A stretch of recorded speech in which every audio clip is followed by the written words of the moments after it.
Val. Doncs ja estan preparades. Ara donarem pas al col·loqui Perspectives feministes de la renda bàsica, que serà moderat per la Sara Bòdiker, que és periodista especialitzada en gènere i comunicació i ha escrit diversos articles sobre renda bàsica i feminismes i ha estat impulsora del manifest feminista de la renda bàsica. És col·laboradora de mitjans com El Salto i Tribuna Feminista i benvingudes i gràcies per ser aquí. Bueno, hola, ¿qué tal? Muchas gracias a todos y a todas. Eh, bueno, ante todo decir que en estos tiempos, ¿no?, de riesgo de normalización de la desigualdad económica y que acentúa la feminización de la pobreza, y de normalización de que la gente no llegue. Y cuando vemos medidas de protección social, como el ingreso mínimo vital, ¿no?, que perpetúa la pobreza y que carece de un enfoque de derechos, espacios como este, quiero agradecer a la oficina de Plan Piloto por promover espacios como este que chocan contra estas lógicas de la aceleración, de la rapidez, del cortoplacismo que imperan y que plantea pues este tipo de debate de encuentro que nos permite ampliar el horizonte político, introducir una mirada necesaria feminista, em, y posibilitar, digamos, un acercamiento transformador a la renta básica universal. Vamos a continuar después de esta completísima introducción de Leticia Morales, profundizando desde la mirada feminista de la renta básica universal. Contamos con un plantel de ponentes estupendo, con miradas muy complementarias y diversas. Decir que las implicaciones de una política de renta básica universal podría tener para la igualdad de género ha recibido poca atención, a pesar de que hace mucho tiempo que se debate esto dentro de los feminismos y al mismo tiempo dentro de los feminismos a veces la renta básica universal tampoco ha estado en el centro del debate. Em, Hay posturas diversas que vamos a abordar en este debate, desde una mirada más a favor, digamos, de este ingreso incondicional. Se subraya como una renta básica universal posibilitaría la autonomía de las mujeres, tanto respecto al trabajo, al hogar y a la comunidad, mientras que otras, desde una mirada, desde la sospecha feminista, ¿no?, también tan necesaria para que las políticas públicas sean realmente transformadoras, cuestionan si, pues desde perspectivas más liberales, como las que se acaban de introducir antes, justificaría pues la reducción de la financiación de los servicios públicos.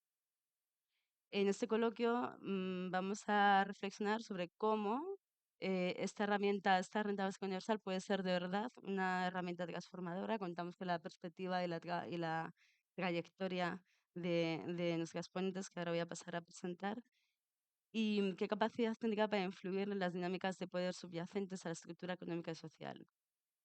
También queremos reflexionar sobre qué modelo de renta básica y en qué contexto. Contamos a la izquierda con Sara Berber Sánchez, doctora en psicología y especialista en políticas de igualdad, liderazgo y empoderamiento de las mujeres en la empresa y en la política. Ella ha sido presidenta del Instituto Catalán de las Mujeres y directora general de Igualdades de Oportunidades en el Trabajo de la Generalitat de Cataluña. Ahora mismo, en la actualidad, es miembro del Consejo Asesor de la Oficina del Plan Piloto para implementar la Renta Básica Universal. Bienvenida, Sara. Tenemos también a Itziar Guerendiain Gabás, que es graduada en Psicología y máster de Investigación en Psicología por la Universidad del País Vasco. Su investigación se centra en analizar las representaciones sociales en torno a la renta básica.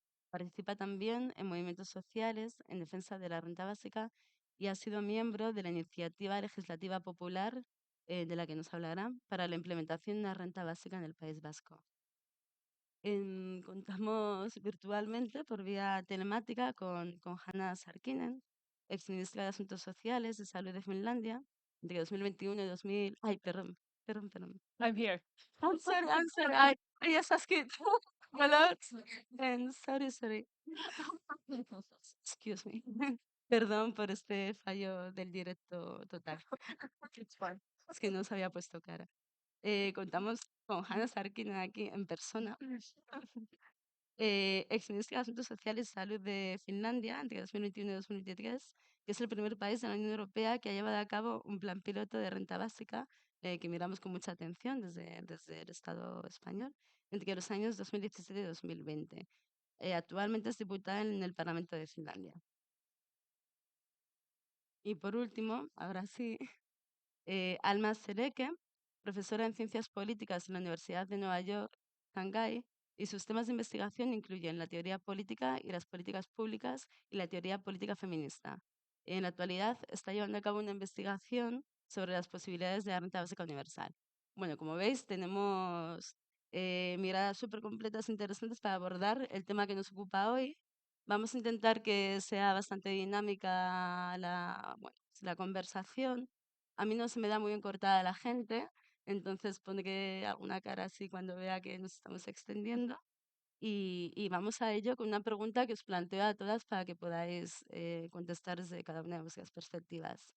Bueno, una pregunta básica, si es desde el feminismo, ¿se debería de apostar por una política de renta básica y por qué? ¿Con qué razones? Si queréis, podemos empezar con Sara. Muy bien. Pues en principio muchas gracias a la oficina del Pla Pilot i a Presidència, a la Generalitat de Catalunya, per la possibilitat d'estar aquí. La verdad es que opino que sí, que el feminismo claramente tiene que apostar por una renta básica y no porque sea un tema actual, sino porque creo que históricamente las mujeres lo han reivindicado en todo el feminismo organizado. Bueno, de hecho ya tenemos a Virginia Woolf en su libro Una habitación propia, que lo que explica es que además de un cuarto propio hay que tener un sueldo, que ella decía un sueldo anual, porque en ese momento ellas, las mujeres, lo tenían de tipo anual, hay que tener un sueldo para ser independiente porque es condición imprescindible para la creación. Es decir, que ya ella como escritora estaba diciendo o hay un sueldo y un espacio privado o no hay creación. Pero si nos vamos a las revolucionarias francesas, pues bueno, la equiparación en recursos y en acceso económico en aquella declaración que hicieron ante el rey, que acabó, ya lo sabéis, con que cortaron la cabeza a Olympe de Gouges y con gran represión, pero la equiparación en igualdad de derechos económicos era prioritaria. Las sufragistas, por su parte, aunque luego se quedó como que su principal reivindicación, que lo fue, era el voto, el sufragio universal, pero en la lista que llevaban, la otra era poder tener acceso a propiedad, poder tener acceso a trabajos, ¿vale? Que ellas decían honorables, entre comillas, porque cada época tiene su punto, pero estaban diciendo necesitamos esa independencia y esa libertad. Y por supuesto, el feminismo socialista radical de aquellas épocas, tanto Zetkin, Clara Zetkin como Rosa Luxemburgo estaban defendiendo la necesidad de trabajo y de independencia económica. ¿Por qué? Porque ninguna mujer podrá ser libre si no tiene autonomía en el mundo económico. No podrá serlo. Y eso en la actualidad continúa siendo exactamente igual. Por tanto, venimos de una tradición feminista que en esta actualidad que nos dice que las mujeres continuamos teniendo mayor precariedad laboral, mayor nivel de trabajos a tiempo parcial, todavía existe la brecha salarial, aunque afortunadamente parece que se está reduciendo, pero todavía existe, y el binomio género y pobreza es indisoluble. Continúa siendo cierto que 7 de cada 10 pobres que hay en el mundo son mujeres. Ante esta situación, ¿por qué una renta básica puede tener beneficios? Y lo digo muy breve. Sigo la línea, en este caso, de la pensadora Nancy Fraser, que sabéis que definió las injusticias estructurales con varias Rs, las 3 Rs, pero yo solo voy a hablar de dos. Es necesaria una redistribución, la economía material, pero es necesario también un reconocimiento, que es lo que podríamos llamar una economía simbólica. Bien, pues en la redistribución, claramente la renta básica tiene ahí un papel que haría que las mujeres pudieran cambiar todos estos aspectos de déficit que he comentado, mayor paro de larga duración, menores prestaciones al final, etcétera. Pero es que también en el reconocimiento la renta básica tendría un impacto positivo porque las mujeres tendrían mayor libertad para elegir, como antes se ha visto. Esto es el verdadero empoderamiento, control sobre las propias vidas y de forma colectiva, que es lo que llevaría la renta básica implícito. Y no solo, sino que además aumentaría la autoestima y dejarían de estar estigmatizadas por pertenecer a alguno de estos grupos, sea de pobreza, sea de discapacidad, sea de trastorno mental, porque la renta básica no encasilla, no categoriza, no discrimina y no estigmatiza. Es decir, que creo que tendría influencia en los dos niveles, tanto en el de la redistribución económica como en el del reconocimiento como ser humano de pleno derecho. Muchas gracias, Sara. Iciar. Sí, bueno, primero me sumo también al agradecimiento a la oficina y por organizar este coloquio. Creo que es muy necesario tener también este espacio, ¿no? Y traer un poco la perspectiva feminista a los espacios de renta básica, que quizá a veces también como que no es tan fácil eh, encontrar espacios así, ¿no? Y gracias, Sara, también por la presentación. Bueno, yo siguiendo un poco lo que estaba comentando la compañera, para mí desde el feminismo la renta básica es una propuesta súper útil, incluso para el movimiento feminista en sí como movimiento, ¿no? Por dos cuestiones. Primero, porque creo que es una demanda urgente, porque como estaba diciendo Sara, o sea, hay un montón de mujeres que viven vidas precarias y que son excluidas del propio sistema, que ni siquiera tienen ingresos o que tienen acceso a ingresos súper precarios e inestables, que son rechazadas de los sistemas de rentas garantizadas, creo que lo llaman aquí, o el ingreso mínimo vital, o que precisamente están recibiendo ingresos como el ingreso mínimo vital que les mantienen en situaciones de, bueno, de violencia hacia la administración, desde mi punto de vista. Entonces, bueno, creo que por una parte es una demanda súper urgente porque mejoraría la vida de muchas mujeres, sobre todo las que están en situación de mayor exclusión y vulnerabilidad. Y como estaba diciendo Leticia antes, es importante también mirar a lo que son las desigualdades internas al interior de lo que podríamos llamar, ¿no? Como categoría social mujer y qué está pasando pues, con las mujeres racializadas o con las mujeres trans o bueno, sobre todo con los sectores de mujeres que normalmente son las más excluidas y que precisamente son las que menos acceso tienen a un ingreso, ¿no? Bueno, no me enrollo con esto. Pero creo que también es importante porque tiene una parte que Kathy Wicks en su libro de El problema del trabajo, que si no lo conocéis lo recomiendo, está traducido al castellano por Traficantes de Sueños. Bueno, que Kathy Wicks lo que plantea es que también la renta básica tiene un potencial utópico, ¿no? Para el movimiento feminista. Y yo creo que esta es también una de las partes más importantes y que a mí me interesó mucho de la renta básica cuando empecé a hablar sobre esto. Y es que plantea una crítica al sistema de trabajo asalariado tal y como lo conocemos hoy, ¿no? Plantea una crítica de por qué tiene que ser el empleo la forma principal de participación social y la forma principal por la que tenemos que obtener ingreso. Y si hay alternativas de cuestionar esto y generar otros espacios, ¿no? Sí, otras formas posibles de vivir. Entonces, a mí me interesa mucho también por eso y creo que es interesante para el movimiento feminista también esa crítica y esa posibilidad de abrir espacios fuera del mercado laboral y de fuera del trabajo asalariado y otras perspectivas de qué hacemos con nuestro tiempo fuera de ahí, ¿no? Lo dejo ahí como introducción. Muchas gracias. Luego vamos a desarrollar todo esto. Por favor, Hannah. Thank you. Moltes gràcies. Estic encantada de ser aquí, en aquesta Barcelona tan assolellada, perquè al pati al meu pati a Finlàndia encara hi ha 30 centímetres de neu. Encantada de ser aquí i de parlar de la renda bàsica universal amb una perspectiva feminista, perquè he assistit a molts seminaris on hem parlat de la renda bàsica universal, però mai he assistit a un seminari on es parli de la perspectiva feminista en la renda bàsica universal. Per tant, encantada. Jo crec que les feministes haurien de defensar una renda bàsica universal perquè la renda bàsica té un enorme potencial emancipador si s'aposta per aquesta.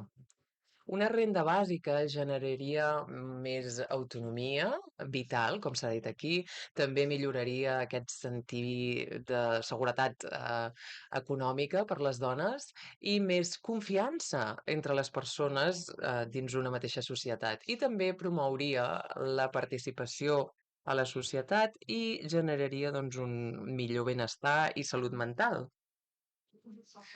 Crec que la renda bàsica universal té el potencial de reduir diversos tipus de desigualtats, les de gènere, però també aquelles econòmiques i socials. No obstant, es pot dir també que la renda bàsica universal podria encasellar les dones en la feina no remunerada i en aquests papers més tradicionals, no? Segons els quals les dones es queden a casa i els homes surten a treballar. Es podria dir també que la renda bàsica compensaria d'alguna manera els sous precaris, que són normalment els que reben les dones, i que les empreses no sentirien la pressió per augmentar els sous, perquè els governs acabarien compensant els sous baixos a través d'aquesta renda bàsica universal. Per tant, sí que és polèmic, és un tema polèmic des de la perspectiva feminista, però al seu torn també vivim en una realitat i la realitat és que les dones s'encarreguen de la major part de la feina de cures no remunerada. Per tant, potser s'hauria de remunerar aquesta feina de cures, potser a través de la renda bàsica. I a la vida real, per altra banda, les dones doncs, són qui tenen les feines més precàries, els sous més baixos. Per tant, sí, seria un mecanisme per compensar-ho a través de la renda bàsica universal. I potser ens podríem plantejar que la renda bàsica permetria que les dones tinguessin un poder negociador millor al mercat laboral i que poguessin negar-se a les condicions laborals pèssimes perquè tindrien la renda bàsica universal com a ingrés, com a seguretat econòmica. Per tant, crec que la renda bàsica universal és una bona proposta des de la perspectiva feminista, però no resol tots els problemes. No hauríem de dir que és una panacea, diguéssim, per resoldre totes les desigualtats de gènere.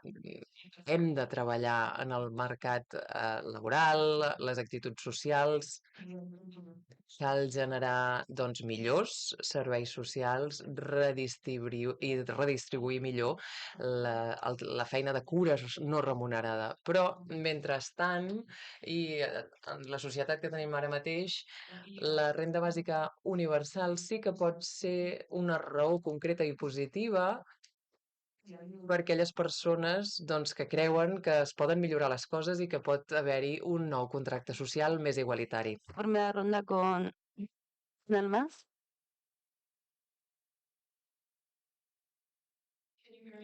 Hola, bon dia, estem sent? Okay, great. So my co-panelists have already given a very good introduction. I'm so happy to be with you. Just apologies for not being able to address you in Catalan. Just to add on to what my colleagues have already said, I think there are two important reasons for feminists to be interested in basic income. Number one is that basic income is a philosophical perspective on equality. It's a more substantive version of equality than our societies have really been founded on. In general, our societies have been founded on gender-neutral ideals, and that includes for equality, formal equality, and also for substantive equality. And so basic income is a more inclusive perspective on equality than merely formal equality. Secondly, basic income is also a particular kind of social policy, and as such, it encourages us to examine our existing social policies for their inclusiveness as well. So the policies have also been, even where ostensibly gender neutral, have really been founded on the basis of typically a male breadwinner and his dependents. And so basic income opens us to the opportunity of reevaluating the social policies that we already have. When we think about how basic income can work together with them in order to be a more inclusive and particularly a more gender inclusive social policy safety net for all of us. Muchas gracias. Vamos a continuar con una aproximación ya centrada en qué es una política de renta básica con perspectiva de género. Vamos a aprovechar que ya funciona técnicamente la conexión y querría continuar con con Almaz abordando, bueno, ya Sara los ha introducido antes, ¿no? Como los antecedentes, recorrido histórico de la renta básica universal y su relación, bueno, desde la conversación sobre el salario doméstico que se introdujo en los años 70, 80, y la relación y las principales diferencias entre las distintas propuestas.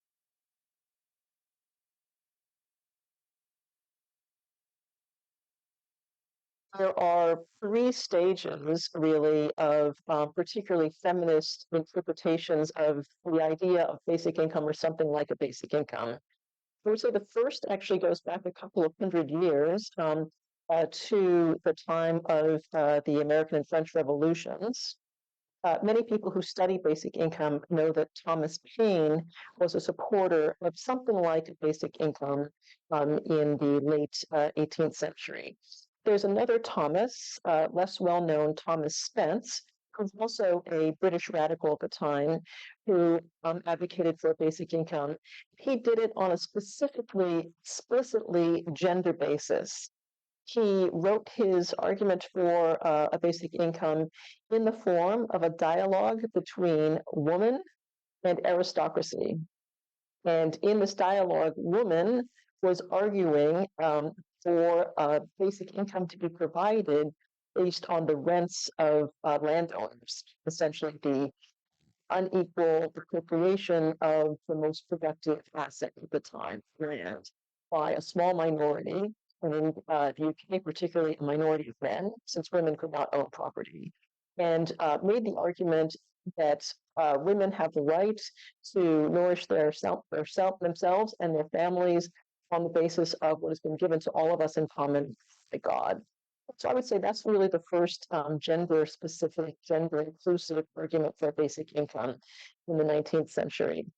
And then I would say in the 60s, the 1960s, there were welfare movements in both the UK and the US, where women were benefiting from social assistance programs that were designed for the poor and for abandoned women and children.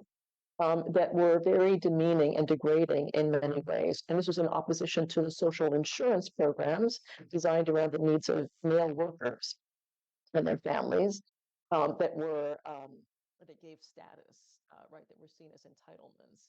And so in the 1960s, women who were receiving these social assistance benefits on terms that were demeaning began arguing for improving the status of these programs. So they didn't use the terminology of basic income. They were really talking about reforms to the social assistance programs that would make it easier for lone mothers, single mothers, to raise their children with dignity, with enough material resources and so on, but doing it without the intrusive monitoring of the state about whether, for example, they had a man in the house with them, some they were having sex with, who should be supporting them economically, right? Reinforcing this idea of economic dependence of women on men.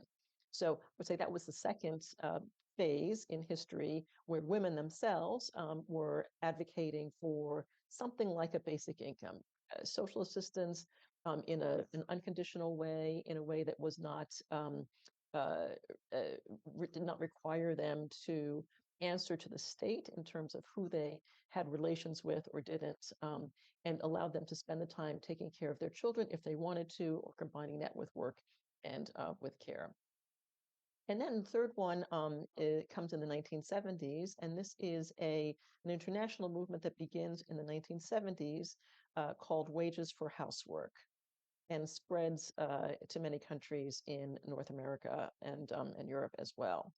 And the Wages for Housework perspective was really coming out of Marxism, Marxist feminism, and arguing for the home as a social factory that should be included in left-wing working class movements in the same way that factory work was included in working class movements, and arguing that this social reproduction that is happening in the home is as important as the production of consumer goods and so on that were made in the factory. And so it was really an argument for including women in the labor movement and in Marxist theory, and uniting what it was at the time a divided working class, right? They were making the argument that the working class was divided between people who work in the factory on the one hand and people who work in the home on the other. And this is part of the way capital is able to divide the working class and maintain its position of dominance over the working class. So their movement was titled Wages for Housework, which in some ways is an unfortunate title, I think, because it makes it sound as though they were arguing for keeping women in the home and compensating for what was at that point unpaid work with some minimal compensation. But I think that the way to interpret that movement is really that they were arguing that housework should be considered waged work in the same way that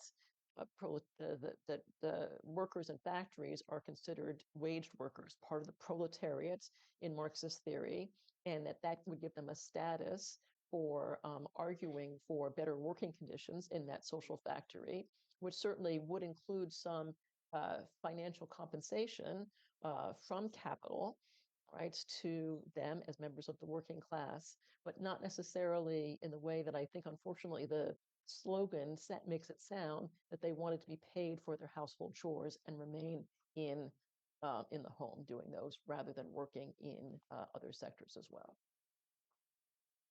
Muchas gracias.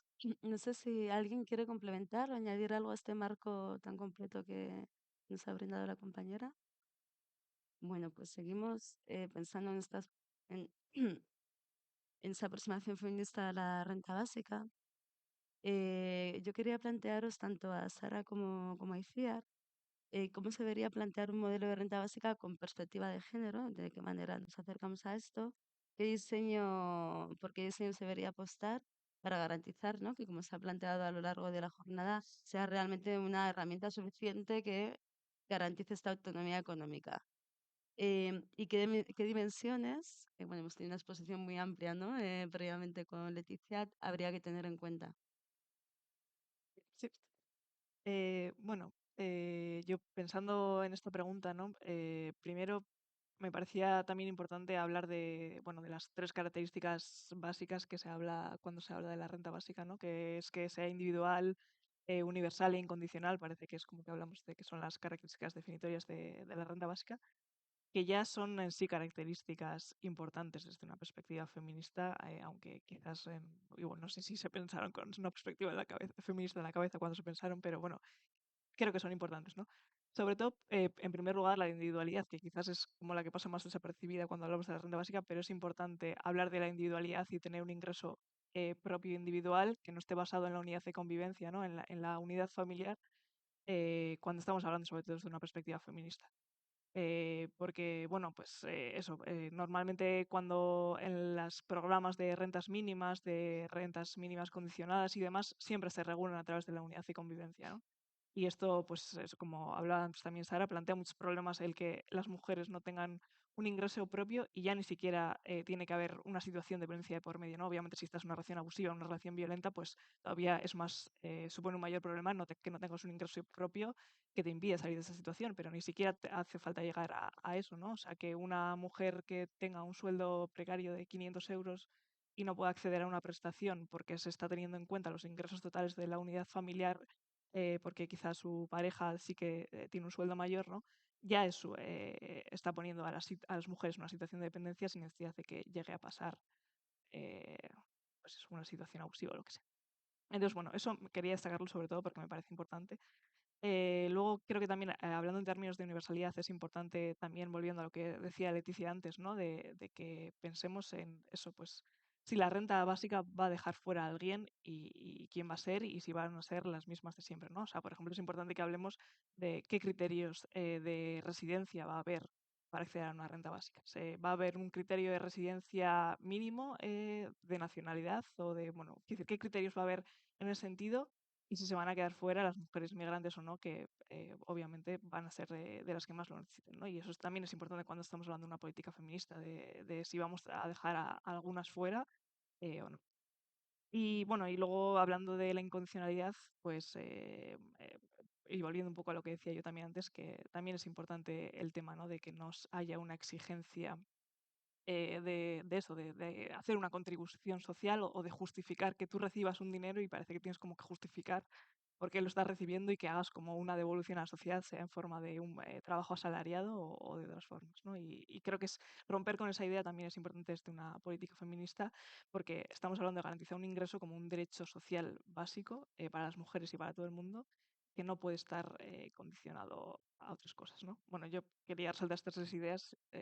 Continúa, Sara, con lo que quieras. Sí, lo cierto es que estoy completamente de acuerdo con ella y apoyo los tres aspectos que tú has dicho, así que solo redundaré en el hecho de que cuando se diseñe la renta básica hay que tener en cuenta estas dimensiones que se señalaron en la conferencia primera, por supuesto, y no ir a medias aritméticas, por decirlo así. Es decir, no considerar a nivel de sueldos o de sueldos mínimos o de aquello que nos diga una renta aritmética que tendría en cuenta, por tanto, a los que más cobran y a los que menos, sino ir realmente a toda esta perspectiva feminista de la economía, que es la que nos muestra en qué lugar están las mujeres y tomar eso como base, puesto que, como hemos visto, seguramente serán aquellas que estarán en los lugares más precarios. Fundamentalmente porque aquel efecto que decía la filósofa María José Guerra, que es el efecto antirrey Midas, seguramente recordáis al rey Midas, que era un dios griego que todo lo que tocaba se convertía en oro, pues ella dice que en el caso del ámbito laboral pasa al revés, que allí donde están las mujeres no se convierte en oro, sino que se devalúan las profesiones, los lugares de trabajo y aquellos aspectos. Entonces, esa devaluación que es más difícil de cuantificar porque tiene que ver con una construcción y con un estereotipo, porque en lo que antes veíamos, las dimensiones que se nos explicaban, había tanto las de tipo objetivo, de realidad objetiva, como las que tienen que ver con el estereotipo y la concepción social. En este caso es la concepción social de menor valor de aquello que es femenino. El efecto antirrey Midas, pues esto yo creo que hay que tenerlo en cuenta también, aunque parezca más etéreo, porque al final se concreta en aspectos concretos, valga la redundancia, en aspectos específicos de cuantía, de dinero, de dimensión y de a quién dirigirlo. Es decir, que esta parte es importante, la de mirar fino con esta mirada, ¿no?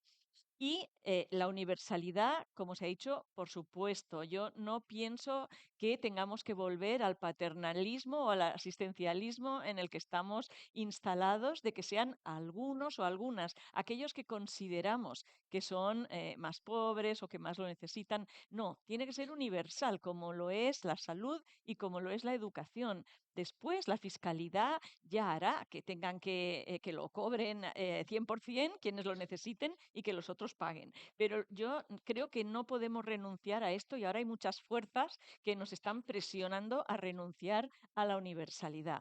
Pues ya os digo, entonces es seguir con el paternalismo y seguir con el asistencialismo que llevamos ya varios siglos.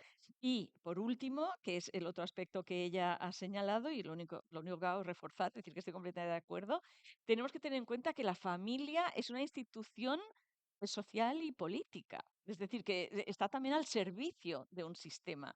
Y todavía tenemos muchos datos que nos vienen mediatizados por la familia. Datos sobre el nivel de consumo, datos sobre el nivel de ingresos, sobre la renta, etcétera. Esto perjudica directamente a las mujeres porque las invisibiliza y las hace realmente tener más vulnerabilidad cuando no tendrían por qué. Por tanto, tiene que ser absolutamente individual y dejar de lado a las familias en este caso como organización social que sirve, digamos, a otros intereses, pero no a este que es el de la libertad y la independencia económica. Ujú. Sí, y cuestionar también la familia, ¿no? Como un espacio que casi es como una Claro, institución económica y un espacio como natural que parece que no se puede no se cuestionar puede y cuestionar. que no hay violencia al interior de ahí, ¿no? Más allá de relaciones de pareja también yo qué sé, con personas pues trans, yo qué sé, bolleras, tal, disidencias sexuales que también tienen violencia en la familia y que Sí. la dependencia económica ahí también juega un papel muy importante. Claro, sí. los estudios que tenemos uno de la Universidad de Barcelona, sobre cuál es el motivo de que las mujeres no abandonen a sus maltratadores, eso que leemos siempre, 10 años con el maltratador, que parece que es que tengamos un deseo de mantener situaciones dolorosas, pues no, cuando se fue a analizar era porque no podían ser independientes si se llevaban a sus hijos. Tal vez para ellas solas hubieran podido, pero con sus hijos imposible tener una vivienda, tener dinero, con lo cual la renta básica no puede solucionar todo esto. Eso es importante, eso lo ha comentado antes nuestra compañera, no puede solucionar todos los problemas, pero evidentemente es un paso importante en esta línea. Bueno, esta conversación nos lleva casi orgánicamente a preguntar a Hanna, que desde que en Finlandia, ¿no?, han hecho este plan piloto de renta básica, cómo fue este diseño, ¿no? Cómo se incorporan estas cuestiones que se han comentado y qué cuestiones se tuvieron en cuenta en este diseño. Thank you. First of all, I need to say that when you talk about UBI, you have to take account what is the social context and what is the societal context and what kind of basic income are you talking about? What is the amount? How does it work? And societies are very different. So now I'm going to talk in Finnish context and little background why we did the UBA trial. First of all, in Finland we have a mature social security system. It's quite complex, it's bureaucratic. We have over 100 different reason-based benefits, and some people have many different benefits at the same time, maybe 3 or 4 different benefits, and they all have different rules for each benefit. So people have to meet different like activity requirements, and they have to report back, and they have to apply and justify. So this system, even though it is very broad and it gives support, better support than in many countries, but it removes the autonomy from the people and it makes people subjects to the bureaucracy. And sometimes it is difficult to combine unregular work and its income to the social security benefits because you have to report how much pay did you get, and then the benefits will be cut back, and it's very confusing, and it also creates insecurity economically for the people. So sometimes there are no incentives to do irregular work, and there might not be incentives to improve your own position in life. And also today, our benefits are reason-based, but people's lives are not clear-cut. One can be at the same time working and studying, or working only a little bit, or taking care of the children, be an entrepreneur, or doing a little bit of work. So our reason-based system does not really reflect the reality of the people's lives. So there was willingness to test whether the universal basic income could remove some bureaucracy and make the system more simple for the people and remove barriers for unemployment by replacing some existing reason-based social benefits with the basic income. In 2015, there was elections and there was a lot of discussion around universal basic income, and there were different kind of ideas what the universal basic income means and how should it be constructed. And at the same time, there was the rise of the like a testing culture. There was a decision made by government who was sitting then that there should be a basic income trial and experiment, and it was actually right-wing government that conducted the experiment, which is very interesting, I think, but that reflects that there at that time there was a very broad debate around basic income. So the trial was conducted, it was a 2-year trial, 2017 and 2018. There were 2,000 randomly selected people, and it was obligatory, so you couldn't say no participation in the experiment. People participating were from 25 to 58 years old, but they were people who were at that time receiving unemployment benefits. The amount of the basic income was 560 euros, which at the same time was the same level of the basic unemployment benefits. So it replaced the unemployment benefits at the same level. And there were limitations and problems with how the trial was conducted. The amount of people was too low, 2,000. Researchers would recommend that it should be bigger. And also the problem was that the people selected for the trial were unemployed at that time. So it was not really universal, as you can see. And also there were no changes in the tax system. And if we would have a real universal basic income, we would need to do huge changes in our tax system in order to finance the system and in order to really make it universal. But there were no changes in the tax system. So in that way, it wasn't really realistic. And when it comes to the people who participated, the problem was that some other benefits for some of the participants remained, so they might still get some reason-based benefits on top of the basic income. So the problems with the reason-based system didn't go away altogether.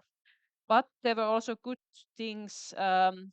Is that this was really the first experiment done in a welfare model where we have a wide social benefit system, and that the trial was random and obligatory. So we had a very good control setting. And the trial was very well researched afterwards. So we have very nice data about the research. But I must say that the Finnish experiment focused very much around the effects for the employment. Like, do people work more or do people work less?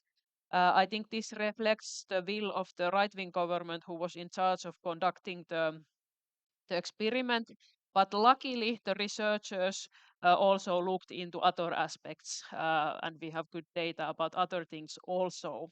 But I must say that the gender was not a major viewpoint in the trial. When it was constructed, the gender was really not discussed. But we have when we look at the data that we got from the experiment, we can see gender, and we can look different gender effects, which I'm gonna say a little bit more later. Thank you. Muchas gracias. Vamos a pasar a abordar cuáles serían los efectos de género de una política de renta básica. Empezamos en esta ocasión con Itziar. Bueno, pues eso, cómo podría impactar una política de renta básica en los distintos ámbitos, ¿no?, de la vida de las mujeres, desde una perspectiva interseccional. Ya has hablado un poco de ello previamente. Em, bueno, pues en todas las cuestiones, ¿no?, que también han surgido antes en la propuesta de Leticia. Es muy interesante, ¿no?, cuando hablamos desde los feminismos, aterrizar a las realidades concretas de las personas, y entiendo que desde esa mirada vas a abordar Ujú. esta cuestión. Sí, Mm. sí, eso. Vuelvo a decir que creo que lo que planteaba Leticia es muy interesante, ¿no? Y de cómo en las vidas de diferentes mujeres que están, bueno, pues en diferentes posiciones en la estructura social, pues puede impactar una renta básica, ¿no? O sea, creo que en general el efecto como más claro, ¿se me oye bien? Sí, ¿no? Sí.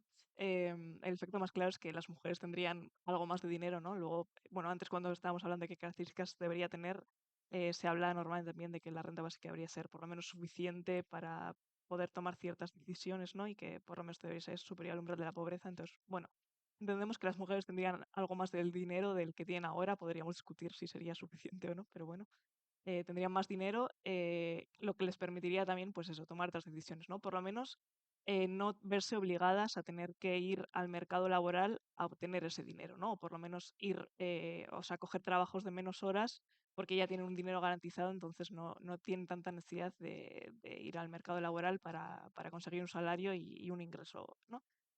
Claro, eso plantea, pues como digo, posibilidad de tomar diferentes decisiones.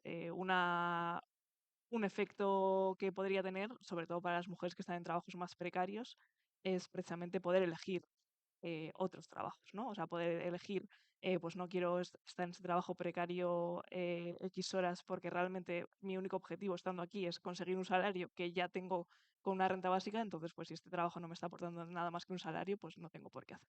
y esa capacidad de decir no a trabajos ya es algo importante, ¿no? Quizá también no tiene por qué ser decir no directamente, sino tener una posición de algo más de ventaja para poder negociar condiciones laborales, ¿no? De coger un trabajo sí y otro no, o de poder negociar ciertos sueldos, ciertos horarios, o bueno, poder negociar condiciones laborales en algo mejor de condiciones. A veces se habla de la renta básica como una especie de caja de resistencia, ¿no? Que nos permitiría, pues, por lo menos tener mayor poder para enfrentarnos a los patrones, si queréis decirlo así. Eh, claro, luego nos plantea también el tema del trabajo no remunerado, ¿no? Y el trabajo de cuidados, que creo que también es un poco como el gran tema dentro de cuando hablamos de la renta básica y los feminismos, y tampoco me voy a enrollar mucho con eso porque creo que luego hay otras preguntas más concretas. Pero bueno, por lo menos sí que plantearía más flexibilidad, ¿no? A la hora de pensar en el trabajo de cuidados no remunerado y a lo largo de la trayectoria vital, pues permitiría una mayor flexibilidad entre lo que es el tiempo que dedicamos a trabajo remunerado y trabajo no remunerado, y librarnos de trabajo remunerado para dedicarnos a cuidados en momentos de la vida que haga falta que nos dediquemos a cuidados, y momentos de la vida en los que no, pues quizá dedicar más tiempo al trabajo remunerado o lo que sea, ¿no? Pero bueno, aquí también es importante hablar no solo de las mujeres, sino de los hombres, ¿no? Bueno, ¿cómo vamos a pensar que los hombres dediquen más tiempo a trabajo de cuidados y trabajo no remunerado, ¿no? Que parece que siempre hablamos de nosotras en plan, sí, podríamos tener más flexibilidad. Bueno, ¿y los hombres qué, no? Em, pero más allá del trabajo de cuidados, que también me parece relevante, creo que también es importante salirnos un poco del trabajo de cuidados, porque no deja de ser también trabajo, ¿no? Bueno, a veces soy un poco pesada con Katy Wicks, pero de verdad que recomiendo mucho ese libro porque plantea debates muy interesantes, y ella habla también de esto, ¿no? De que la renta básica y la demanda de liberar tiempo de trabajo remunerado no se convierta en más trabajo para las mujeres en el sentido de más trabajo de cuidados, o sea, porque no deja de ser también trabajo.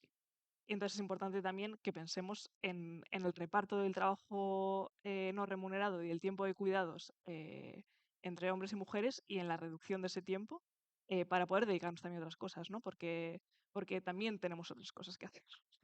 Entonces, es importante, o sea, para mí también es importante eso, ¿no? Hablar de más allá de lo que es el ámbito de la familia y del trabajo, pues de dedicar tiempo a la militancia política, a la participación comunitaria, al descanso también, y al ocio y al no hacer nada. Y creo que esa liberación de tiempo también nos permitiría quizás a las mujeres hacer esas cosas, ¿no? De estar más presentes en la vida política y social, que ahora mismo no podemos porque precisamente estamos atadas a los cuidados y al empleo.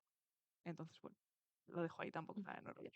Os agradezco a todas la brevedad, porque la verdad es que nos quedan Vale. bastantes preguntas y hay ideas que se van a repetir para que nos dé tiempo también a dejar un tiempo al final. Es verdad, ¿no? Planteabas que la cuestión de los cuidados ha estado en el centro del debate feminista sobre la renta básica universal. Queríamos pedir a Sara si podría profundizar un poco en cómo afectaría, ¿no?, esta renta básica universal. Le ha anticipado algo Itziar, la dinámica de las tareas reproductivas y la división sexual del trabajo. Y como una política, bueno, como ya he comentado antes también, Hanna, ¿no? La renta básica no lo cambia todo. Como una política individual puede cambiar cosas que quizás desbordan, digamos, el alcance de la renta básica universal en términos de conciliación personal, social, familiar, laboral, etcétera, y de Ujú. situacions de violencia machista, que Sí. ja habéis comentat prèviament. La veritat és que aquest tema el trobo que és superinteressant, perquè no sé si sabeu que hi ha tota una tendència a pensar que en realitat la renda bàsica el que faria seria reforçar els estereotips del ser dona, i que si hi hagués una renda bàsica les dones massivament anirien cap a la llar, doncs això, no?, a tenir cura de les persones i de les tasques domèstiques, etc. La veritat és que fins i tot hi ha un sector feminista que a les dones que defensem la renda bàsica ens han fet aquesta pregunta: escollirem lliurement la reclusió? Ens diuen, de debò que esteu disposades a escollir lliurement la reclusió de les dones? Per això dic que és tan interessant, perquè en realitat jo crec que aquesta és una mirada una mica reduccionista, perquè dona per fet que les dones el que volen només és dedicar-se a la cura. I és veritat que hi ha una pressió brutal perquè la responsabilitat màxima és de les dones, però no té en compte els desitjos reals que tenen les dones com a tal. I, de fet, s'han fet molt pocs estudis sobre què és el que les dones realment volen fer amb les seves vides. De fet, jo, un dels que he trobat millors, perquè tenia una mostra molt àmplia de milers de dones, és el de la sociòloga Catherine Hakim, que va preguntar exactament això, què és el que volen les dones? Doncs mireu, va sortir un 80% de dones que volien desenvolupar les seves feines i les seves carreres professionals i volien també en l'àmbit intel·lectual, creatiu, poder tenir un pes i, òbviament, combinar-lo amb la feina, diguem, personal i no remunerada, però no deixa l'altra, ni molt menys. El 80% volien combinar. Sí que havia un 10% que deia que si tingués una renda bàsica o si pogués, es dedicaria només a la llar i a la cura, però em sembla a mi que un 10% és perfectament, respectable, tolerable, que la gent pugui escollir, com abans deia ella, és fantàstic i, per tant, havia també un 10%, que és el que queda, que deien que es dedicarien només a l'àmbit professional i a intentar triomfar a les seves carreres. Però la majoria de les dones el que volen és poder desenvolupar les seves feines. El problema és que hi ha unes dificultats enormes per la manca de corresponsabilitat perquè puguin combinar-ho amb la responsabilitat de les cures. Amb la qual cosa, això és un tema que em sembla bàsic. L'altre és que la renda bàsica no estaria aïllada. Jo sóc de les que defenso, i aquí ha sortit també, que han d'haver altres polítiques públiques i que s'han de continuar practicant aquestes altres. I, per tant, hi hauria incentius per a treballar o per determinades feines, evidentment, la puja dels salaris mínims per tal que la feina remunerada també tingui un sentit, però fins i tot, si no, la renda bàsica serveix perquè les dones es puguin plantejar alguns projectes personals de tipus creatiu, de tipus associacionista, és a dir, et permet coses que ara mateix no les poden tenir. És a dir, que això em sembla important. I quan dic que caldrien altres polítiques és com, per exemple, ara amb el teletreball. El problema que tenim del teletreball és que ja s'està veient, com es pensava, que el comencen a agafar dones de manera molt majoritària. Per què? Perquè així treballen a la llar i combinen amb les feines domèstiques. Clar, això té un problema, que és que llavors, si els homes estan presencials a la feina, els que després triomfaran i aniran endavant seran ells i no elles. Amb la qual cosa ara ja s'estan pensant polítiques perquè hi hagi paritat en el teletreball. Doncs bé, aquí podria passar el mateix, és a dir, hi ha d'haver polítiques que acompanyin el poder decidir en llibertat. Això és el fonamental i a mi em sembla que això, vaja, que no ho podem obviar perquè la societat no pot perdre el talent femení i les dones no volen no estar, volen estar en el món.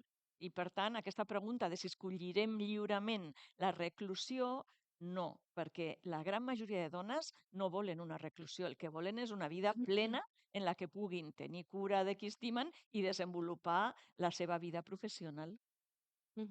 Para profundizar en esta cuestión de que otras políticas deberían acompañar una renta básica para que fuese una herramienta que favorezca, que posibilite un cambio estructural, bueno, queríamos preguntarle si nos pudiese desarrollar un poco más esta cuestión a Alma.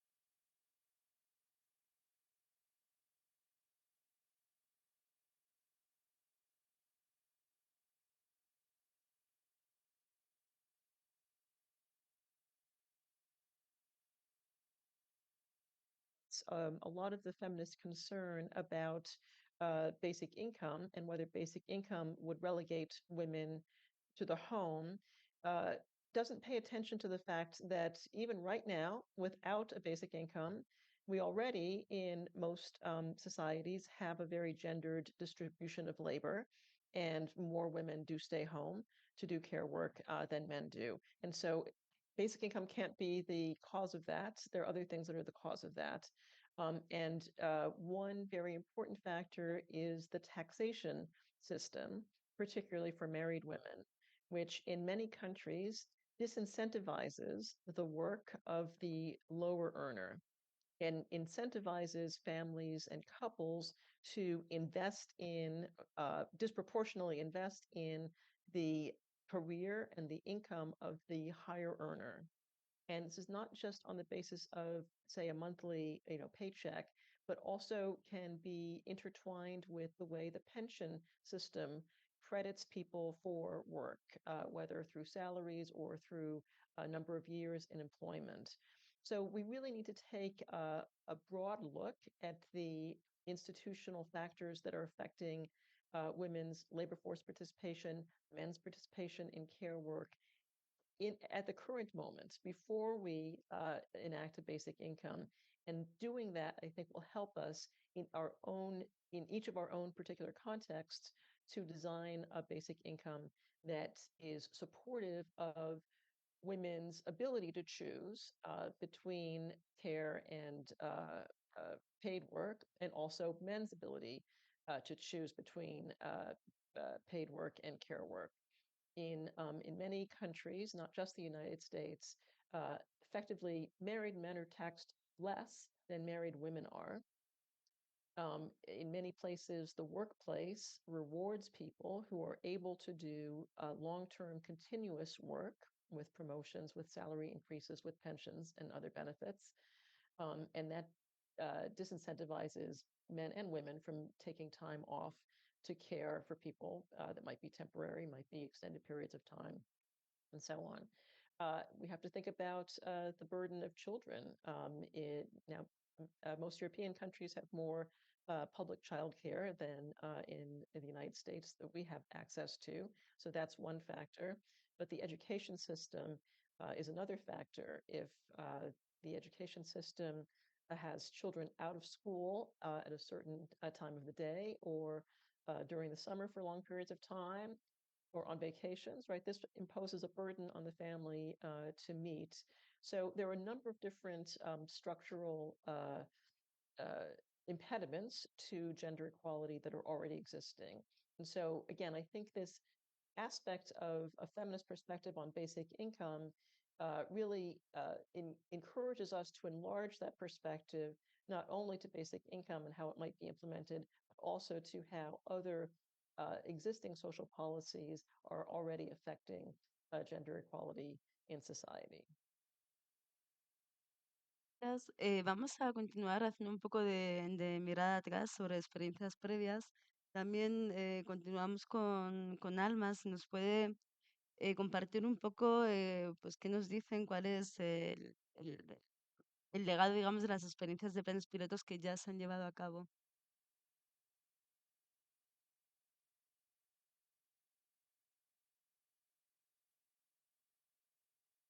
Sure.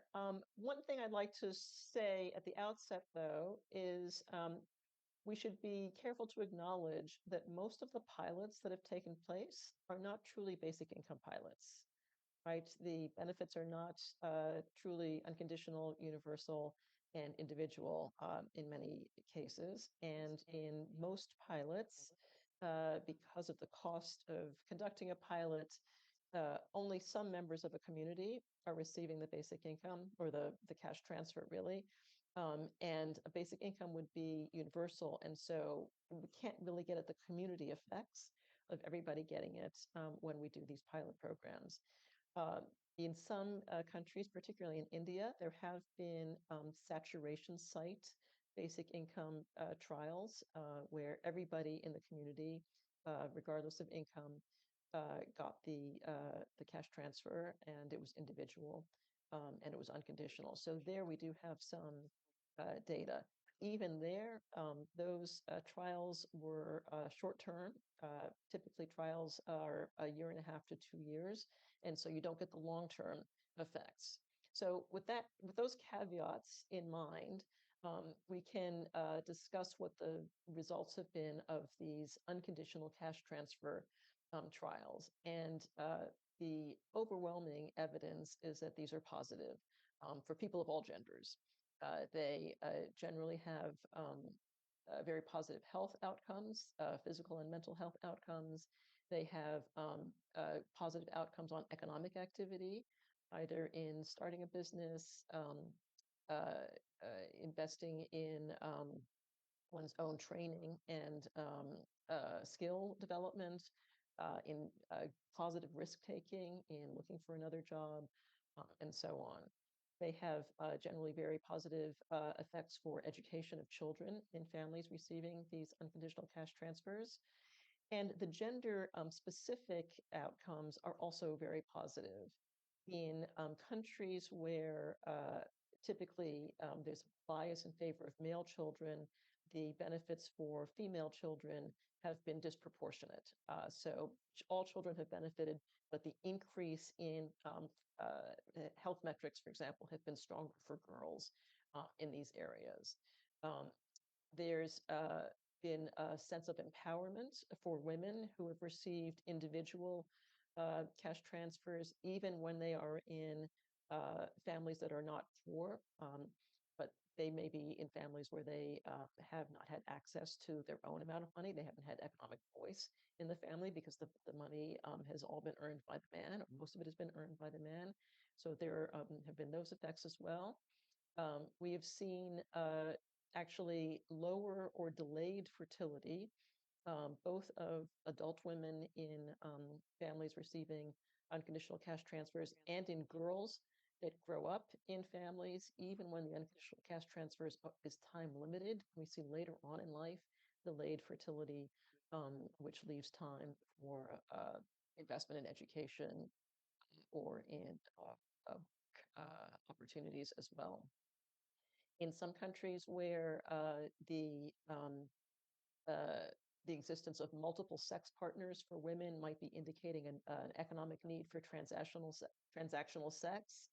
We've seen in countries where unconditional cash transfers have been delivered that women report fewer sex partners, which in that context might be a positive outcome that we should encourage. And also we've seen less physical, intimate partner violence in these trials as well. So, I don't want to paint a disproportionate picture. There have been some studies that have not had statistically significant results on these metrics, or that in some cases have had some small negative effects, what we might interpret as negative effects. And in particular regarding women's labor force participation, doesn't always increase.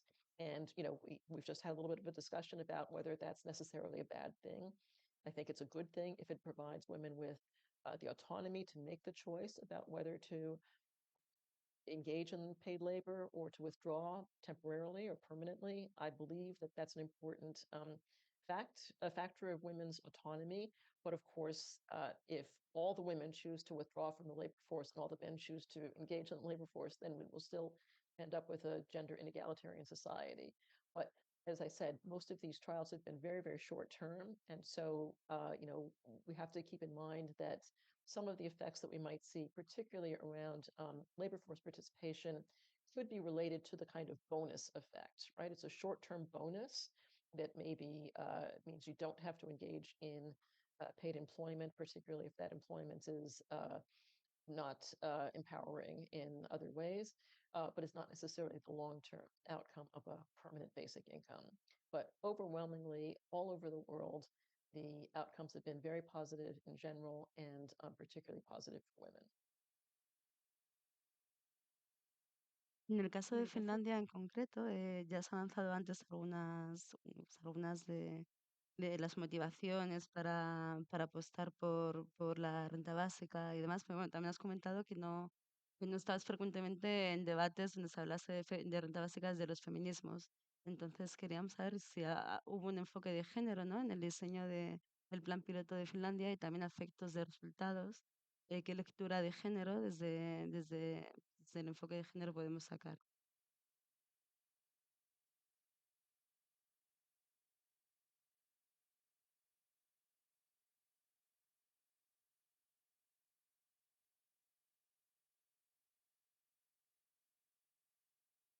Pilots. And so I start with the effects on the employment. There was a small positive effect for employment, and there was no major difference between men and women.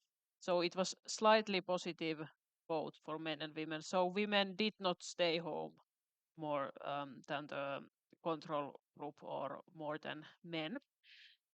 However, it should be noted that there was positive difference in labor market participation when it came to migrants and families with small children. So the universal basic income, or how it was done in the trial, encouraged migrants and families with small children to work.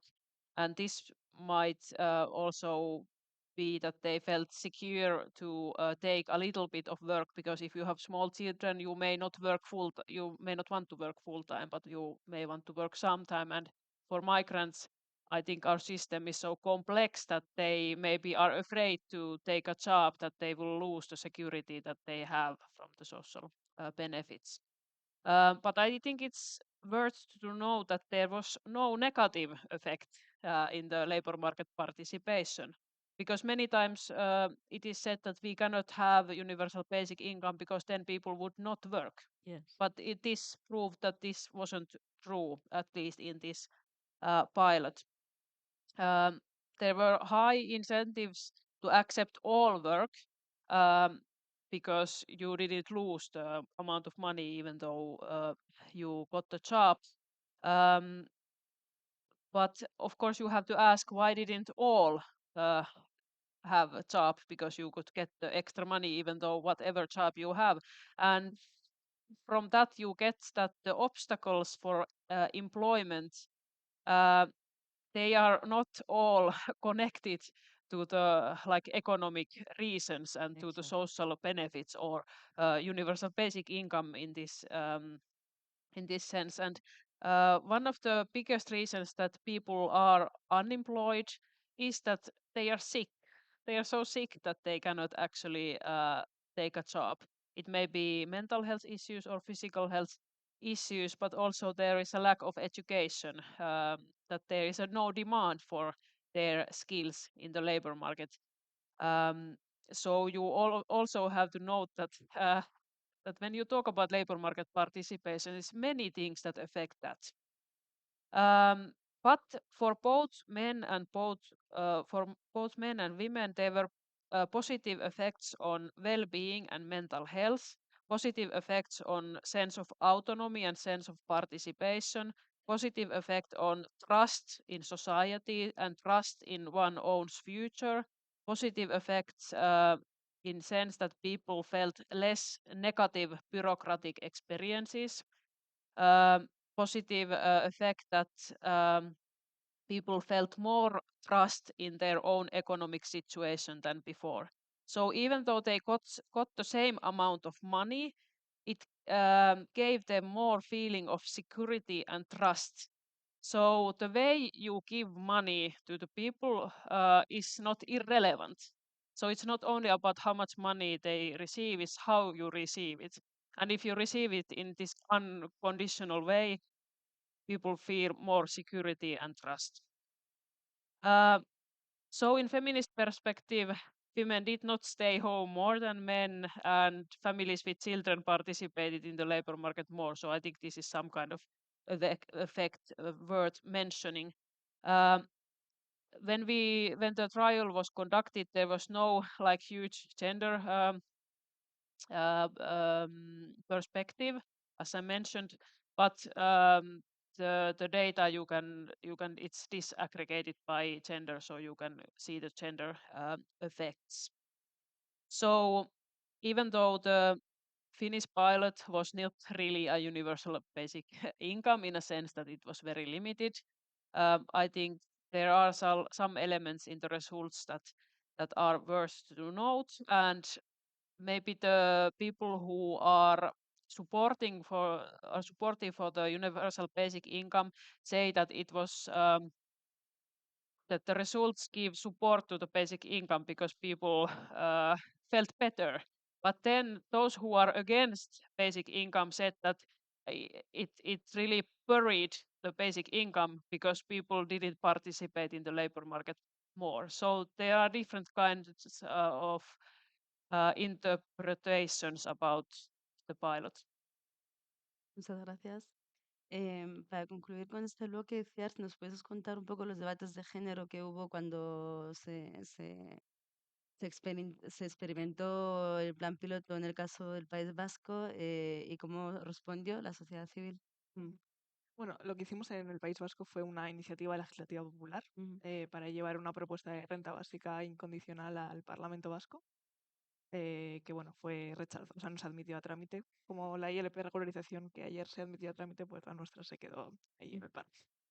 Pero bueno, supuso todo un proceso de recogida de firmas allí, de movilización de diferentes colectivos y bueno, de hacer diferentes charlas y encuentros con diferentes movimientos para plantear la propuesta de renta básica y debatir si estaban a favor o en contra y demás. Y luego hicimos también un proceso de recogida de adhesiones a la ILP, entonces también eso implicó contacto con diferentes movimientos.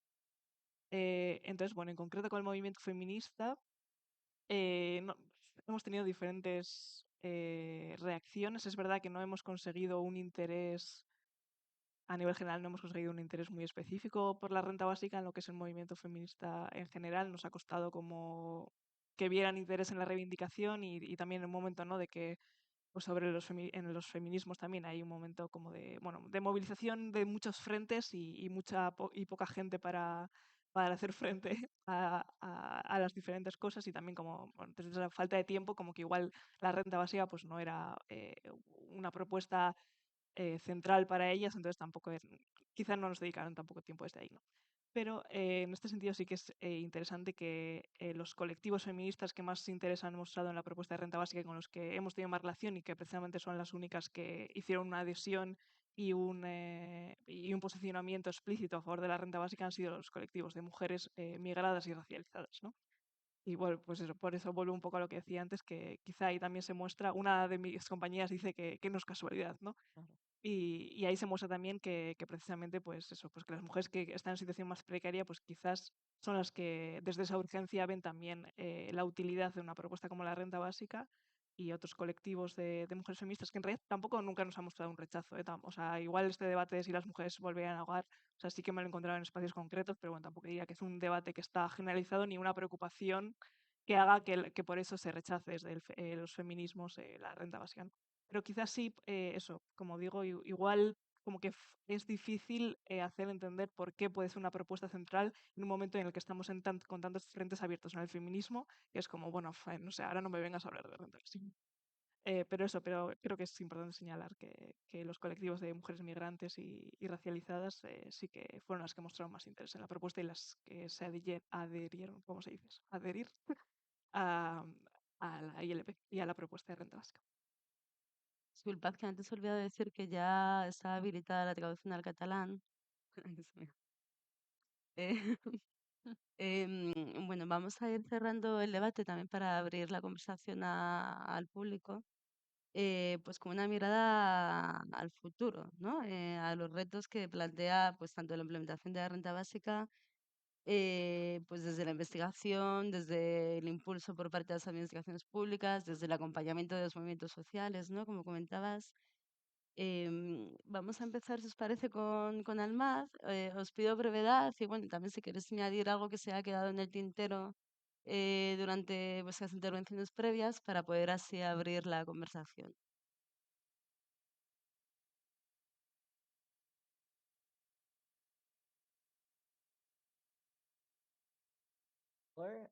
Who were more supportive of the pilot in the Basque area because as Dr. Morales said in her speech, there really is a kind of a hierarchy within gender.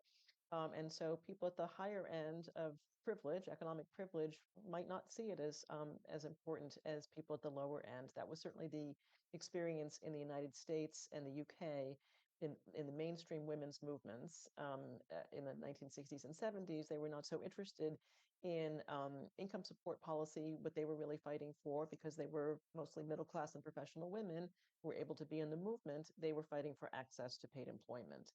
So I think we have to pay attention to these divisions within women and address them. as we go forward. I think that's very important. In terms of challenges for implementing a basic income, I would say there are, I see three challenges. One is popular understanding and support. I think in popular understanding of basic income, there is some legitimate skepticism about unconditionality. I don't think that that's insurmountable. I think we can address it, but I think it's something that we should be aware of. There is some skepticism of giving people money for nothing, right, without any strings attached. So we need to address that. I would say number two, that particularly in advanced economies, we already have highly developed social welfare states. And so there's a bit of path dependency, which is a political science term for, kind of inertia, right? Stubbornness, adhering to the same path, right? So we have already many different targeted, conditional, means tested, contributory, et cetera, programs. And I think there's just some difficulty in getting the government as well as the public to think about changing those programs. And there might be some fear about, well, what am I going to lose if we, if a basic income is implemented, am I going to lose this benefit that I already have? But I think the other thing that we need to think about, and I think is less focused on in the basic income movement worldwide, is what are the particular political opportunities and obstacles? And again, this is a very local question. It depends on each particular country.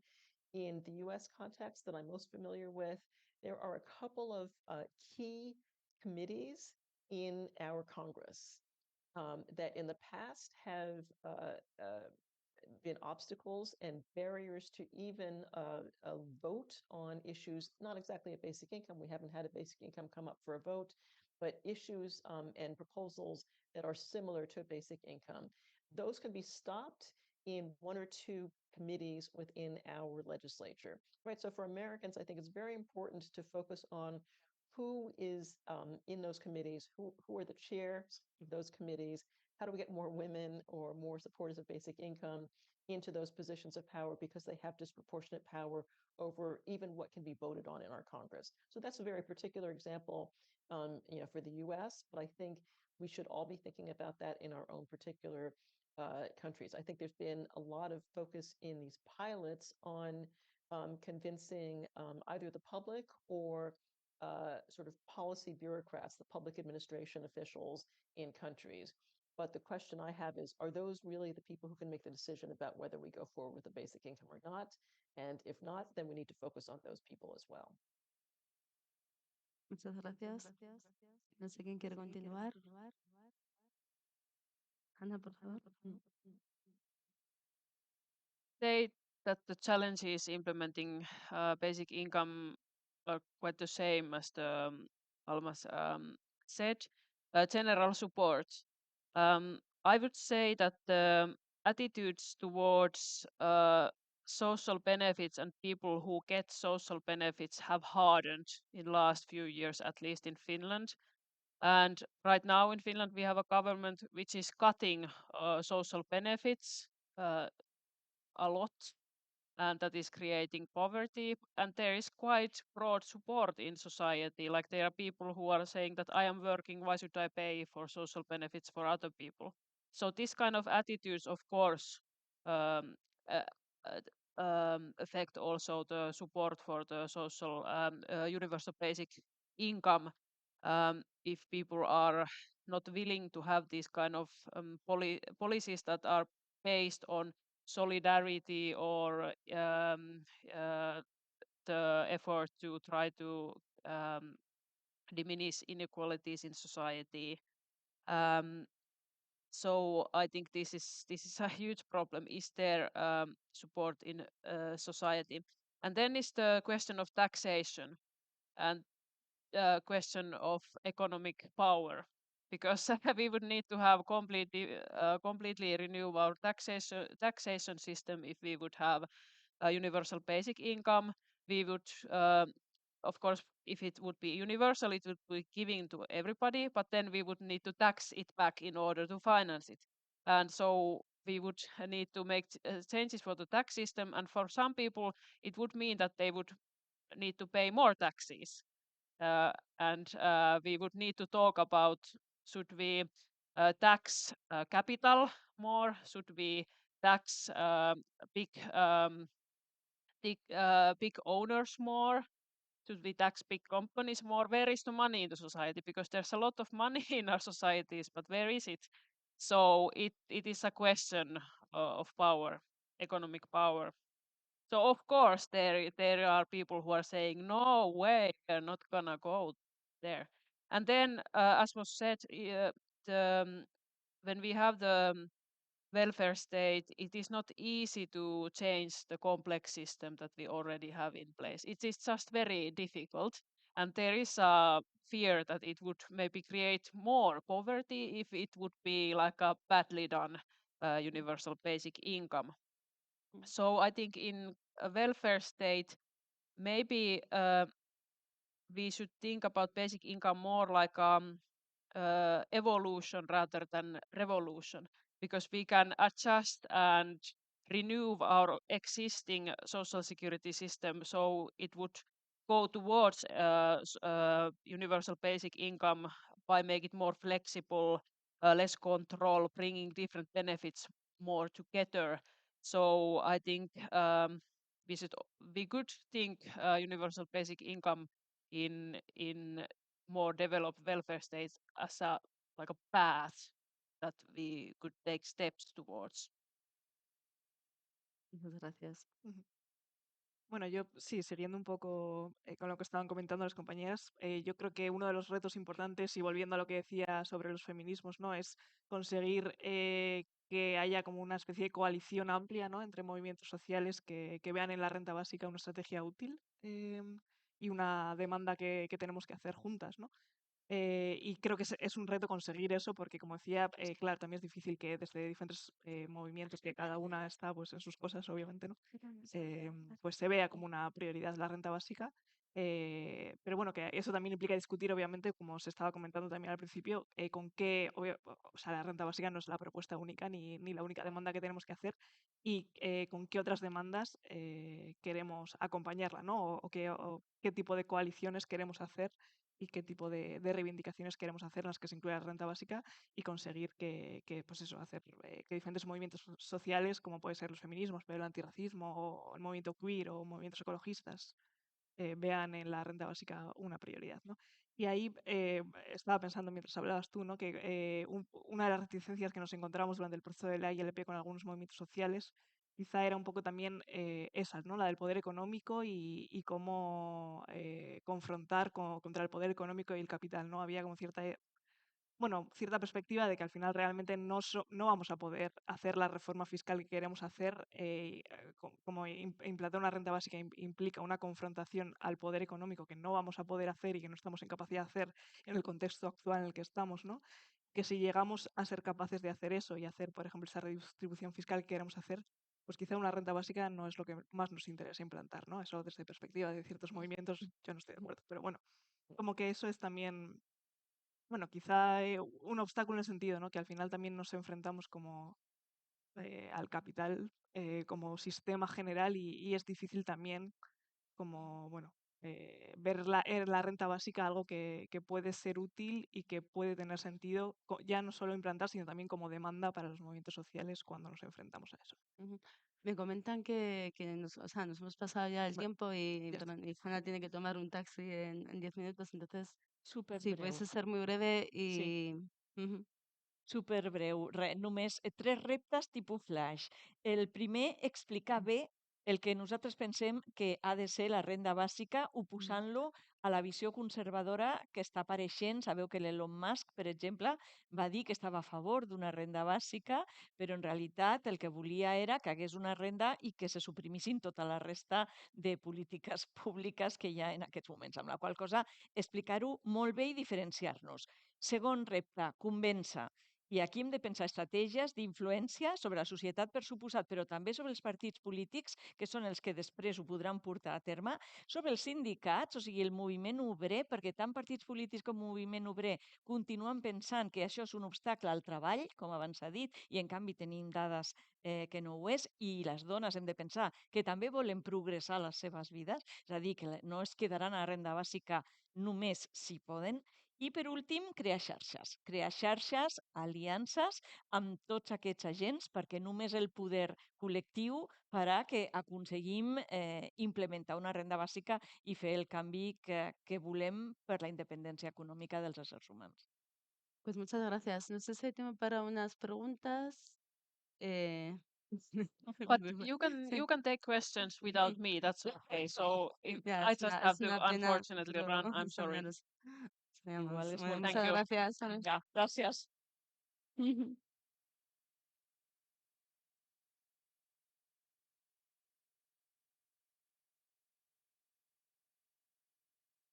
Bueno, lástima am, esta circunstancia. Hubiese sido muy Ya. interesante poder preguntar también a Hanna. Yo creo que igual si se pueden tomar, ah, ¿sí? 3, 4 preguntas. Una ronda. Vale. Hmm. ¿Preguntas? Ahí.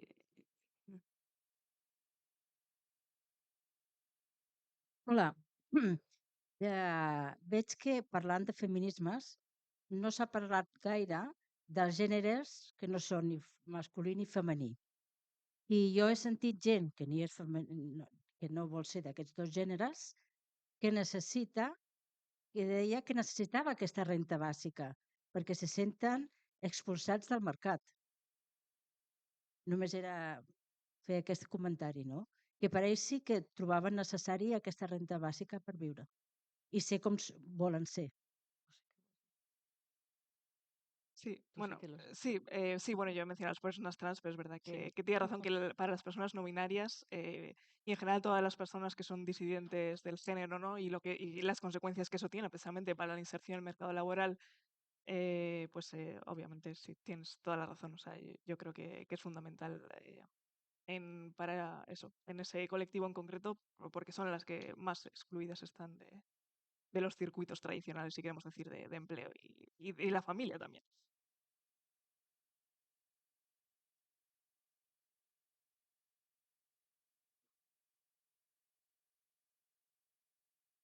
Hola, bona tarda.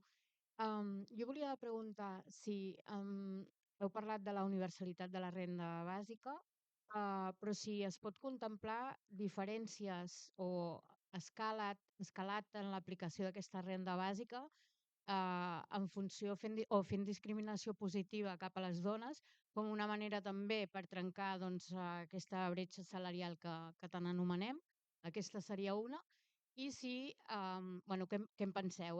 La pregunta seria què n'opineu, si penseu que això podria tenir sentit o ser útil. I l'altra pregunta és si l'aplicació d'aquesta renda bàsica universal pot contribuir d'alguna manera o pot tenir alguna afectació d'alguna manera a trencar, no, aquesta descapitalització o aquesta desvaloració que té en aquells sectors més feminitzats, eh? Sí, m'explico què vull dir? Sí. Vale, merci. ¿Quieres contestar? La primera part era? Ara se m'ha anat amb la Sí, segona. preguntaba si se podría plantear como una especie de Sí, discriminación positiva, ¿no? una actuació positiva.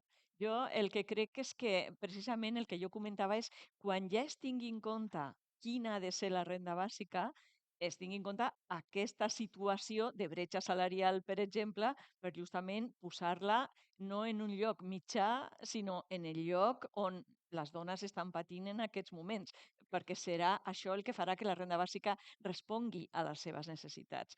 Jo el que no establiria ara són diferències dins de la renda bàsica, perquè llavors aquesta universalitat, individualitat i aquesta manca de burocratització, que d'això no hem parlat, però treuríem de cop tota la burocràcia que en aquests moments tots els ajuts comporten, i aquest és un tema fonamental, llavors desapareixeria. Ara, s'ha de tenir en compte per dissenyar la renda bàsica. I, efectivament, jo sí que crec que serviria per tot aquest estereotip de gènere negatiu sobre les dones, les professions en les que elles estan més feminitzades o fins i tot dedicar-se a la cura, seria un element de major valoració social, això sens dubte. I a ella també li donaria més poder de negociació. Sí, yo creo que también una idea que es importante de la renta básica, ¿no? Y cuando hablamos de que todo el mundo reciba la misma cantidad de ingreso, o sea, es importante por lo que estaba comentando Sara, ¿no? De los problemas de las ayudas focalizadas y la burocracia. Pero claro, realmente creo que para mí el punto fuerte de la renta básica no es la redistribución de la riqueza y quién está pagando esa renta básica. Entonces, claro que todo el mundo recibe la misma cantidad, pero al final lo importante es quién la está pagando. Y eso creo que es donde nos tenemos que focalizar y donde es importante eso, ¿no? Y que paguen los que tienen que pagar, que pues obviamente muchos, pues la mayoría de las personas ricas son hombres, ¿no? Y pues sabemos por qué es. Entonces creo que es importante el tema de la discriminación positiva, si queremos llamarlo así, desde ahí, ¿no? De que paguen quien tengan que pagar y que al final, aunque todo el mundo tenga derecho a una renta básica como un derecho social, como es la sanidad pública o la educación pública, pues que las personas que tengan que pagarla, y eso en realidad es el obstáculo, en realidad, porque pues volvemos al tema del poder económico y el capital, ¿no? No sé si Almas quiere añadir algo más. Había una. Sí, si no, vamos a tomar una última pregunta. I think it's important that the basic income amount be the same for everybody, but it can be differentiated through the tax system. Because if we're taxing higher earners or those who have capital to pay for the basic income, in effect, we are redistributing from men to women. So it's not a direct differentiation, but in the end, I think we will get the differentiation that you are looking for. And in terms of the first question, if I may, absolutely, I think that a basic income is inclusive of all genders, and particularly because it's a form of payment that doesn't matter, it doesn't rely at all on family status or marital status. I think that's one of its key advantages in reaching the non-binary or people who are sort of outside of traditional family structures. In the United States, there has been a great amount of interest in basic income from advocates for young people who are homeless, because a large proportion of young people who are homeless, so minors who are homeless in the United States, are those who have been kicked out of their family homes for being transgender or gay or non-binary. So that's been identified as a group that can benefit from a basic income in the United States. And just on the last question about the negative evaluation of feminized work, that's a harder problem to solve, I think. I don't think a basic income solves it directly, but if it empowers women to be more active in the workplace and in politics and in other important social institutions, which I truly believe that it can do, then women will be in a position of power to make the changes that we need to, right? To value women's work more, whether it's unpaid work in the home or whether it's salary differentials in the workplace. Yes.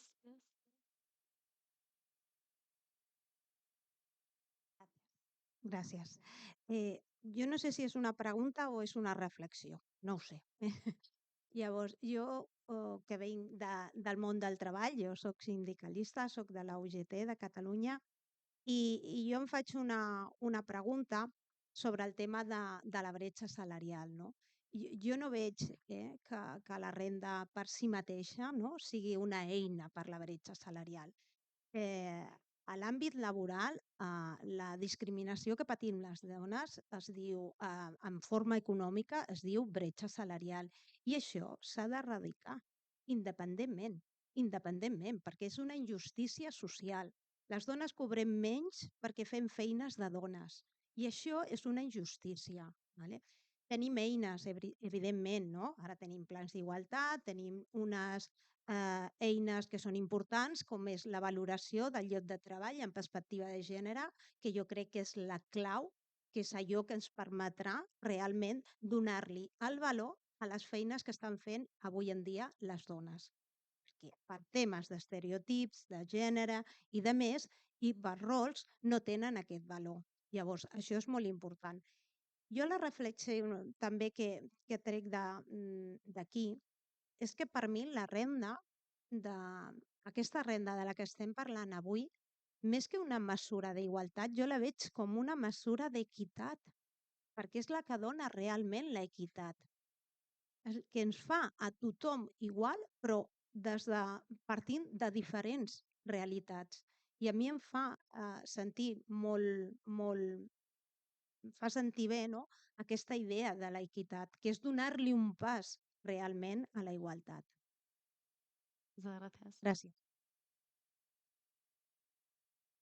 Com dèiem abans, han de continuar les altres polítiques i, per tant, la lluita contra la bretxa salarial és fonamental. Però també és veritat que una renda bàsica ajuda a reduir-la, igual que, per exemple, la pujada del salari mínim interprofessional, que no s'ha fet com una política feminista, però el fet de pujar el salari mínim, com que la majoria que el cobraven eren les dones, ja ha reduït la bretxa salarial en diversos punts. És a dir, ha estat la política feminista més impactant des de fa un munt d'anys en una desigualtat estructural que és el salari. És a dir, que contribuiria, però, òbviament, s'ha de continuar treballant específicament contra la bretxa salarial. En això estic completament d'acord. Bueno, Sí. No, da igual, espera. no, si os parece, lo dejamos aquí porque nos hemos pasado bastante del tiempo. Muchísimas gracias a las 4, a las 3 que estéis presentes. Había muchas cosas que decir, se han dicho muchas, faltan, pero bueno, muchísimas gracias a todas por estar aquí y vamos a parar. Gracias.